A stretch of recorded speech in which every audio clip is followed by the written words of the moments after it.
हाँ, बिस्मिल्लाहिर्रहमानिर्रहीम। अस्सलाम वालेकुम फ्रेंड्स, आप लोग कैसे हैं? उम्मीद है हमेशा की तरह भी आज भी अच्छी होंगी।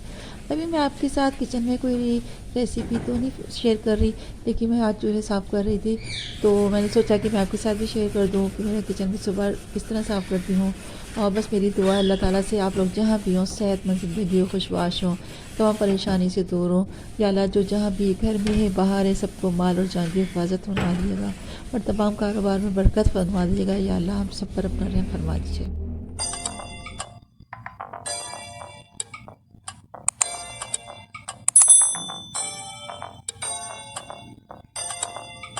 जी, तो मेरे रोज़ाना चूल्हे जो है इस कदर गंदे नहीं होते, लेकिन ये था कि कल संडे था तो हमारे साहबज़ादे ने बनाए थे शाम में फ्रेंच फ्राइज़ और दोपहर में बनाया था काबुली पुलाव, जो अफ़गानी पुलाव है वो बनाया। और एक पे बनाया था उसकी वजह से दूसरे पे चींटियाँ आ गई थी, वो उसका जल कैसे हो गया। तो वैसे तो मैं रात को डेली सफाई कर लेती हूँ, रूटीन है मेरा जैसे कामों फ़ौरन, लेकिन फिर मैं भी बिज़ी हो गई दूसरे कामों से, तो फिर मैंने सोचा मैं आज आपकी सफाई कर लूँ तो आपको ही बता देती हूँ किस तरह हम लोग क्लीन करते हैं। मैंने थोड़ा सा पहले लेमन वैक्स बार लिया, फिर उसके बाद विम डिटर्जेंट लिया, फिर उसके बाद थोड़ा सा लगा के छोड़ दिया। अब ये जो ऑयल जो मैंने पकड़ा था कल, तो वो मैंने सोचा था कि आपके साथ शेयर करूं। मेरी एक बहुत अच्छी फ्रेंड है जिन्होंने कमेंट्स में लिखा है, महविश समी ने, कि ये किस काम आता है। तो महविश समी ये जो है बालों की तमाम बीमारियों का इलाज है इसमें। इंशाअल्लाह ताला इसको आप मुस्तकिल लगाने से हेयर फॉलिंग का प्रॉब्लम, डैंड्रफ का है, लेंथ का मसला है और एलर्जी होती है, तो तमाम चीज़ें इससे जो होती है प्रॉब्लम सब सॉल्व होती हैं। ठीक है, अभी तक अल्लाह का शुक्र है जिसने भी लिया कोई ये कंप्लेन नहीं आई कि हमने लगाया और फ़ायदा नहीं हुआ।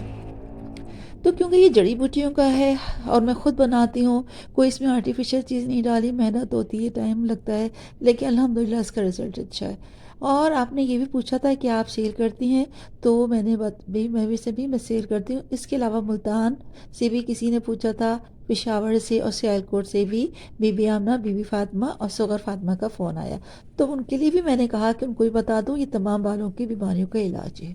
ठीक है, अभी जो मैंने विम लगाया था तो मैंने इसको साफ़ कर रही हूँ। कितनी जल्दी साफ़ हो गया आपने देखा। ऊपर जो एक तस्वीर मैंने क्लिप इसलिए लगा रखी है ताकि आपको अंदाज़ा हो जाए इतना गंदा था सिर्फ एक दिन में। उन्होंने फ्राई किया तो उस पे चींटियाँ आ गई, उसी पे फिर पक रहा है, वो चिकना से गंदा हो गया। जबकि डेली रूटीन में मैं ये है, मेरे पास पैरट्स भी पले हुए हैं, ग्रीन तोते हैं, उनके लिए मैं बाकायदा कच्चे अमरूद मंगवाती हूँ, लौकी है, भुट्टा है, जिस जिसका सीज़न होता है वो मंगवाती हूँ। लेकिन कच्चे मैंने स्पेशल लिए क्योंकि इसमें सीड्स ज़्यादा होते हैं ना, ये लोग सीड बहुत शौक से खाते हैं। और हरी मिर्च भी देती हूँ। तो वो शोर कर रहे थे तो मैंने सोचा चले मैं इसको सफाई करने से पहले इनको ये जो उसका स्लाइस बना के दे देती हूँ, और ये बीज बहुत शौक से खाते हैं।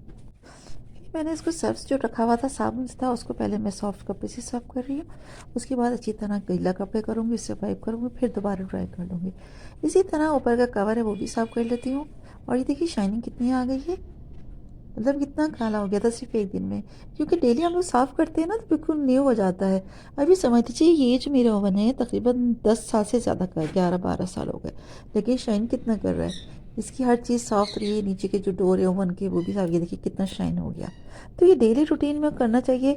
बहुत से लोग कहते हैं कि इसमें आप एल्यूमिनियम की शीट लगा दें ताकि साफ गंदा ना हो, तो गंदा नहीं होना चाहिए। ये देखिए चमक रहा है एकदम, जैसे कि अभी परचेज़ किया है। सब कुछ 12 साल होने वाले हैं, 10 से 12 साल, 10 साल तो मुझे पक्का पता है, 10-12 साल होने वाले हैं। तो एल्यूमिनियम में फाइव भी नहीं लगाती। और ये देखिए डेली सफाई होती है, साफ थोड़ा चमक गया है। और क्योंकि इस तरह करने से खुद को भी अच्छा लगता है, खाना भी पकाते हैं तो साफ थोड़ा लगता है। ये नहीं कि हम लोग गंदे चूल्हे पे रोटी सेक रहे हैं सब कुछ। जिसकी जो ग्रिल है वो भी मैं हाथों हाथ फास्ट साफ कर देती हूँ अच्छी तरह गर्म पानी से, और इस पर कवर कर लिया, चलिए चलिए साफ हो गया। बर्तन धोए थे तो बर्तन धोने के बाद उसका पानी झाग वगैरह हो जाता है, पहले छोटा सी वाइपर है उसी में वाइप करती हूँ। अभी मैंने ऑयल भी रिफाइन किया था तो उसके भी 2-3 छींटे थी, तो वो भी मैंने साफ़ किया। और उसके बाद अब मैं दूसरी स्लेब साफ़ करूँगी और वो भी सब साफ़ करके स्विच बोर्ड भी साफ़ कर लेती हूँ, और थोड़ा सा दीवार पे भी कपड़े से साफ़ करती हूँ। किससे क्या होता है रोज़ाना मतलब साफ़ हो जाए ना तो गंदगी लगती नहीं है।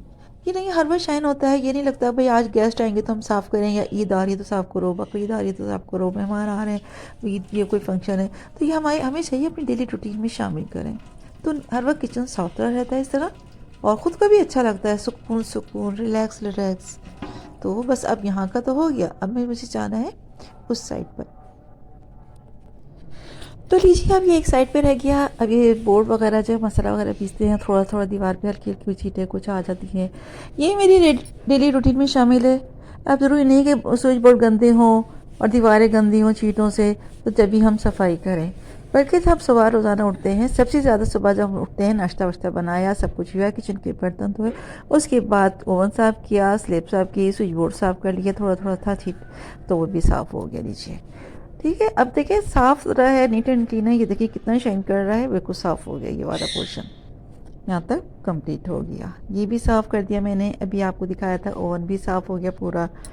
बस अब एक साइड की स्लेब रह गई, वो साफ़ करूँगी। और सिंक में लास्ट में करती हूँ, क्योंकि बार बार बीच में तो एक दफ़ा कर लिया था, लेकिन बीच में बार बार होता ना कि हाथ धो रहे हैं, वो कपड़े से वॉश कर रहे हैं, वो सब, तो उसके लिए मैं सिंक करती हूँ। छोटा सा वाइपर मैंने रखा है स्लेब साफ़ करने का, इसे भी वैसे साफ़ है, लेकिन मज़ीद एक दफ़ा फिर मैं करूँगी इस तरह, तो अच्छा रहता है। तो अभी फिर मुझे देखिए पूरा व्यू, कोई ऐसी चीज़ नहीं है जो सारा फ्रिज में रखना था वो मैंने फ्रिज में रख दिया। चाय के बर्तन धो दिया, दूध का बर्तन रखा हुआ है, दूध बॉईल करके साइड पे कर दिया, और आटा गूंदा हुआ था फ्रिज में रख दिया। अब रहता है ये भी मैंने सोचा कि अभी साफ़ कर लेती हूँ हाथों हाथ, तो बस ये भी हो गया। अभी दूसरी वाली स्लेब जो है बस अब होने वाली है कंप्लीट, किचन की सफाई नहीं हो रही वाली है बस। ये अब ये ट्रॉली रह गई और डिवाइडर एक मेरे किचन में रखा हुआ है और एक लॉन्च में रखा हुआ है, तो ये भी साफ़ हो जाएगा। और फिर मैं आपको एक व्यू दिखाऊंगी कि मेरा किचन अब ऐसा हो गया।